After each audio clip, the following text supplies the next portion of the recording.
Okay, Resetters, Dr. Mindy here, and today I want to talk, actually over the next week, we're going to talk about hormones. So I've had a lot of you guys reach out to me and tell me that you're really struggling with hormone balance, whether it's thyroid or just estrogen levels, where you're feeling really emotional before your menstrual cycle, or you're having trouble losing weight, or you're fatigued all the time. All of that can be a hormone issue. So hormones are complicated and they're simple. So what most people don't realize is that there's a lot you can be doing on your own that will help you balance these hormones out. And as I take you through this series over the next week, you'll see that by the end of 3-4 of these Facebook Lives, you'll have a really clear idea on how you can help yourself. And so today I'm going to start with the brain, because what most people don't realize is that all hormonal control begins in the pituitary and the hypothalamus of the brain. And the interesting thing about our brain is that we have something called a blood-brain barrier that protects it. And this barrier fuses at 7, but after 7, there are 3 places that are left completely exposed to toxins. They do not have a blood-brain barrier. One is the pituitary gland, the second is the hypothalamus, and the other is the pineal gland.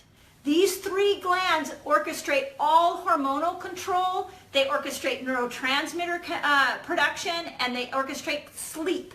So if you're having trouble sleeping, what I have to say in the next couple of minutes applies to you. So what toxins are the most deadly to this area? And there are basically 6. So the first one is lead.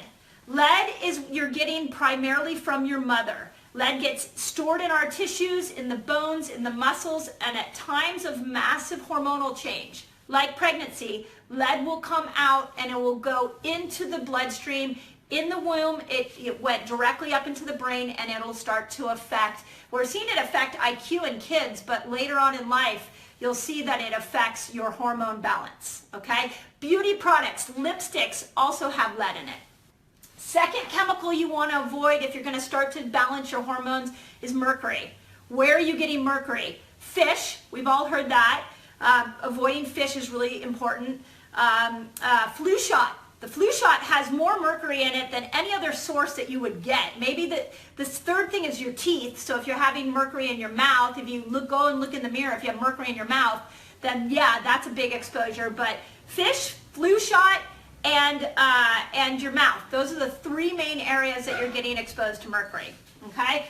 Third thing is something called PCBs. PCBs are in our environment. You're going to find them in non-organic meat, in the feed of cows that have been fed chemicals and antibiotics. We're seeing the presence of PCBs. And PCBs, when they're in the animal that you eat, when you eat that animal, you get it. You get exposed to it. So PCB, eating non-organic meat is important. Flame retardants are on your furniture. Flame retardants are on many clothing. So if you buy a new piece of furniture, put it out into the sun, let it air out, because most of them have flame retardants on them. You can get organic furniture, you can get organic mattresses. Those kind of things are smart decisions once you go and do the research on them. Fluoride. Okay, fluoride's a big one. Fluoride toothpaste, really easy to switch over to a non-fluoride toothpaste and stop drinking fluoride. If you live in Santa Clara County, where I am, they just put fluoride in our water as of December. So you got to get a water filter that will take the fluoride out, or that fluoride over time is going straight up into the brain and affecting pituitary and hypothalamus. Pesticides. Eating organic is not just for people that, are hippie and want to stay natural. It is a necessity for keeping your brain and your hormones balanced right. So going to farmers markets, even if you go to Whole Foods, Costco has organic food, but really committing to at least 80% of your foods coming in have to be pesticide free. And then the last one are BPA plastics. So plastics that that you may be microwaving. My biggest concern for a lot of you is that you take these plastic containers and you put them in the microwave, or you take something in a plastic bag and you stick it in the microwave and all that BPA comes out.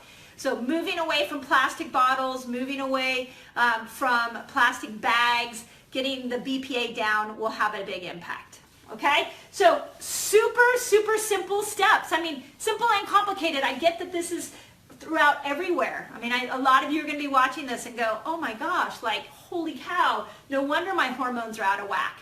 But I hear it from so many of you struggling and you want the magic bullet. And what I want to teach you is that there's no magic bullet. There's a lot of really good steps. And if you continue to take these steps, you will balance those hormones without having to do medication. I see it all the time in my office. Thyroid problems, that is completely handled in our office. People are getting off medication because we're teaching them tricks like this.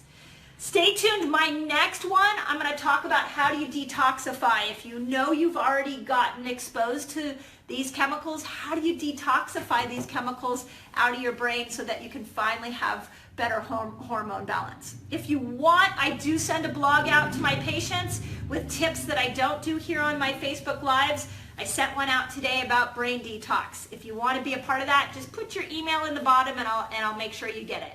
Any questions you have about hormones, I'm here to answer them for you, and I hope this was helpful. And wow, how different would the world be if all of us had our hormones better balanced? It would be a really cool experience, not only for you, but the people around you. So hope that helps.